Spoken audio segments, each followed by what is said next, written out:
Quess corporation मुलाकात करेंगे। 2007 में बंगलुरु में इस कंपनी की हुई शुरुआत। Sales, marketing, IT, mobility services में स्टाफिंग और आउटसोर्सिंग सर्विसेज देने का कंपनी करती है कारोबार। हमारे साथ कार्यक्रम में शामिल हो रहे हैं कंपनी के ग्रुप सीएफओ कमल पाल हुडा। चार्टर्ड अकाउंटेंट है और कोर बिजनेस में, फाइनेंस के बिजनेस में 18 साल से ज़्यादा का अनुभव है। कल बाजार बंद होने के बाद आए हैं नतीजे देर शाम। मैं आपके सामने पहले नंबर रख दूं। आय 10.5% बढ़कर 4,910 करोड़ पर पहुंची है। कामकाजी मुनाफा 195 करोड़, 28% की बढ़त। मार्जिन्स बहुत इंप्रूव हैं, 3.4% से 4% पहुंचे हैं और मुनाफा जबरदस्त बढ़ा है, 33 करोड़ से बढ़कर 94 करोड़। अ, हुडा साहब, बहुत बहुत स्वागत है आपका। धन्यवाद हमें समय देने के लिए। मेरे ख्याल से ये आपकी कंपनी का अब तक का सबसे हाईएस्ट तिमाही आय वाली, तिमाही मुनाफे वाली ये तिमाही रही है। जरा एक बार बताएं सर। जी, धन्यवाद अनिल जी। एंड आपने सही फरमाया कि ये हमारी अभी तक का सबसे बेहतरीन रिजल्ट रहा है। हम्म। एबिटा के पर्सपेक्टिव से एक क्वार्टर में 195 करोड़ का हमने एबिटा किया है, जो कि 28% पिछले साल के मुकाबले क्वार्टर ऑन क्वार्टर ग्रोथ रहा है। अगर मैं फुल ईयर की बात करूं तो फुल ईयर में भी हमारा टोटल एबिटा 694 करोड़ टच किया है, जो कि 18% ग्रोथ है ईयर ऑन ईयर। पैट में, प्रॉफिट आफ्टर टैक्स में 26% की बढ़ोतरी है, तो 280 करोड़ का हमने पैट किया है। और ईपीएस भी हमारा बढ़ 24% बढ़ा है ईयर ऑन ईयर। तो जी हाँ, ये हमारा अभी तक का बेहतरीन रिजल्ट रहा है। और इस रिजल्ट के कुछ मेन रीजंस जो रहे हैं वो हमारे मेनली जो हमारा जीटीएस बिजनेस और ओएएम बिजनेस है, टेक्नोलॉजी बिजनेस और फैसिलिटी बिजनेस, उसमें हमारा एबिटा जीटीएस बिजनेस में 21% सालाना ग्रोथ देखा है, 353 करोड़ से बढ़कर 425 करोड़ का एबिटा हुआ है। और जो हमारा ऑपरेटिंग एसेट मैनेजमेंट बिजनेस है, वहां पर 18% एबिटा बढ़ा है। और वर्कफोर्स मैनेजमेंट में भी एक अच्छी हेडकाउंट ग्रोथ और रेवेन्यू ग्रोथ देखने को मिली है, जहां पर हमारा 14% हमारा रेवेन्यू ग्रोथ हुआ है सालाना। और फाउंड इट, जो कि हमारा प्रोडक्ट लेड बिजनेस है, जहां पर हमने एफआई 23 में लगभग 96 करोड़ की इन्वेस्टमेंट्स और कैश बर्न किया था, वो घट के जो हमारा लॉस और कैश बर्न है फाउंडेड में, वो इस साल लगभग 56 करोड़ पे आया है। फाउंडेड हम लोग क्वार्टर फोर में लगभग ब्रेक इवन के नजदीक पहुंच चुके हैं। तो ये कारण रहे हैं हमारे प्रॉफिटेबिलिटी और एबिटा में बढ़ोतरी के। बिल्कुल, तो दमदार परफॉर्मेंस सभी सेगमेंट से आती हुई दिख रही है। इम्प्रेसिव चीज जो है होड़ा साहब, वो है मार्जिन आपके 3.4% से 4%। ये बताएं सर कि क्या इसमें और इम्प्रूवमेंट की गुंजाइश है? एक्चुअली ये भी बताएं कि मार्जिन में इतनी बढ़त की वजह क्या रही और क्या और इम्प्रूवमेंट हो सकता है? जी, ज़रूर।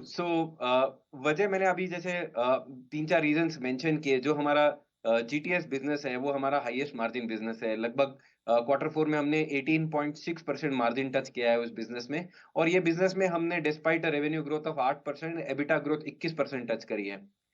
उस बिज़नेस में रीज़न ग्रोथ का है हमारी वैल्यू एडेड सर्विसेज़, प्लस जो हमारी ज्योग्राफिकल मिक्स चेंज हो रहा है उस बिज़नेस में टुवर्ड्स इंटरनेशनल ज्योग्राफीज़।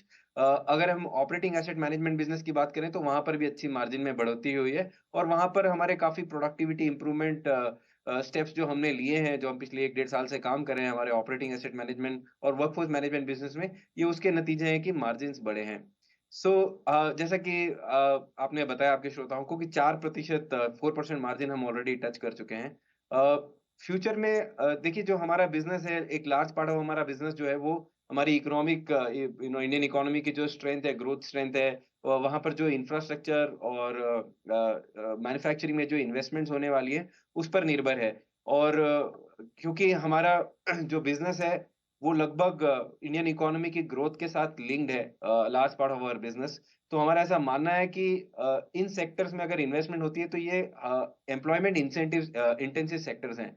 और उसके चलते जीडीपी ग्रोथ का 2 से 3 गुना we would like to grow in next year as well. बिल्कुल ठीक बात है। आपके हेड काउंट भी लगभग लगभग 5,67,000, 5,67,000 के आसपास पहुंची है। बताएं सर, इस साल क्या और आप ग्रोथ की उम्मीद करें? कितने और हेड काउंट्स बढ़ाने वाले हैं? जी, ज़रूर। हेडकाउंट हमारा, आपने सही बताया, हेडकाउंट हमारा 5,11,000 से बढ़ के 5,67,000। उसमें जो हमारा सबसे बड़ा बिज़नेस है जनरल स्टाफिंग, वहाँ पर हमने एक बड़ा माइलस्टोन 4 लाख हेडकाउंट का ग्रोथ क्रॉस किया है। जो सेक्टर्स वहाँ पर काफ़ी अच्छा परफ़ॉर्म कर रहे हैं हमारे लिए, वो है BFSI, manufacturing, retail and telecom.